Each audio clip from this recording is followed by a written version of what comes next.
You hear it before you see it. That specific sound, a low, proud trill coming from somewhere near the door. A sound your cat only makes when they've accomplished something. You roll out of bed, follow the noise, and there it is. Something small, something dead, placed deliberately at your feet like an offering on an altar. Your stomach drops. Your cat looks up at you, completely satisfied. In your first instinct, like every cat owner before you, is to assume this is just gross feline behavior, random, instinctive, meaningless. But animal behaviorists tell a completely different story. What your cat is doing in that moment is one of the most layered expressions of social bonding and maternal instinct that exists between a domestic animal and a human. And most people respond to it in exactly the wrong way. Let's start with the theory almost everyone believes, the one that seems obvious. Your cat is a hunter, they caught something, they brought it home. Simple predatory instinct, nothing personal, nothing deeper. Here's the problem with that explanation. Your cat doesn't need to bring the catch to you. They don't need to set it at your feet specifically. A purely instinct-driven hunter would eat the prey or leave it where they caught it, but your cat carried it, deliberately, to you, and then they waited for a reaction. That behavior has a target, and that target is you. So why you? The answer begins with a behavior that researchers have studied in wild felids for decades. In the wild, mother cats don't simply kill prey and leave it for kittens to find. They carry it back. They present it. They teach. Ethologists call this the provisioning phase of maternal behavior, where a mother transitions her young from pure milk dependence towards solid food by bringing them fresh kill, then partially disabled prey, and eventually live prey they have to finish themselves. The progression is deliberate. It is a curriculum.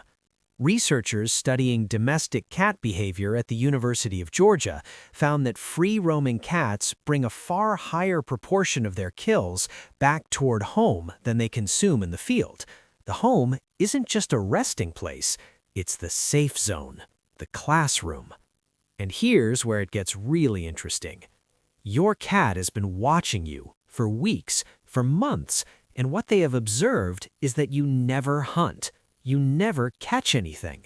You appear, by every measure available to your cat's evaluation, to be a deeply incompetent family member who cannot feed yourself. So, they are trying to fix that. This is the teaching theory, and it is the most well-supported explanation in feline behavioral science. Your cat isn't giving you a random gift. They are treating you the way a mother cat treats a kitten who hasn't learned yet. You are their student. They are running out of patience. This behavior is especially common in spayed females, cats who retain the maternal drive but have no kittens to direct it toward. You became the kitten. That's not an insult. That's the deepest form of adoption your cat is capable of. But here's a question almost nobody thinks to ask. Why do even indoor cats, cats who have never once had to hunt for survival, still feel this compulsion so strongly? The answer reaches back further than domestication. Felis catus, the domestic cat, has been living alongside humans for roughly 10,000 years, but the neurological wiring that governs their hunting behavior is far older than that. The predatory motor sequence in cats, stalk, rush, catch, kill, carry, is encoded at a level so deep that food security doesn't touch it. A cat fed 3 times a day from a pristine bowl still feels the pull of that sequence as urgently as a cat that hasn't eaten in 2 days. The hunt isn't about hunger. It never was. It's about identity, about competence, about being the provider. And when they bring that prey to you, they are folding you into that identity. You're not a separate species to them in that moment. You're family, pack, colony. The distinction dissolves entirely. Now I want to tell you about something that seems to contradict all of this, because it's important.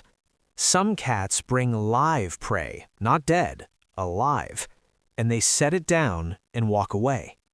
At first, this seems strange given everything we just said. Why go to all the trouble and then abandon the prey completely? But behaviorists interpret this as the advanced stage of the teaching behavior. They're not finishing the lesson for you anymore. They're giving you the chance to complete it yourself. They've escalated from lecture to live demonstration to hands-on practice. They think you're ready for the next level. That is not indifference. That is faith. There's one last thing I need to tell you, and it might matter more than anything else in this video. If your cat has always done this and then suddenly stops completely, pay attention. A cat who withdraws from their core social behaviors, including the provisioning behavior, is often signaling something physical: pain, illness, cognitive decline in older cats. The hunting drive is one of the last instincts to fade, and when it goes quiet without explanation, it's worth a conversation with your vet. Your cat doesn't have language. Behavior is the only channel they have to tell you something is wrong. So the next time you wake up to that proud trill near the door, and you look down and see what they've brought you, remember what is actually happening. Your cat looked at the world and identified you as someone worth feeding, someone worth teaching, someone worth the full effort of their deepest instinct. They didn't bring that to the floor. They didn't bring it to the window. They brought it to you. That's not a random behavior. That's a 10,000-year-old declaration that you are theirs, and they intend to take care of you, whether you want them to or not. Science just finally caught up to what your cat already knew. If this changed how you'll see that next early morning delivery, subscribe and tell me in the comments, has your cat ever brought you something live? I want to know what happened next.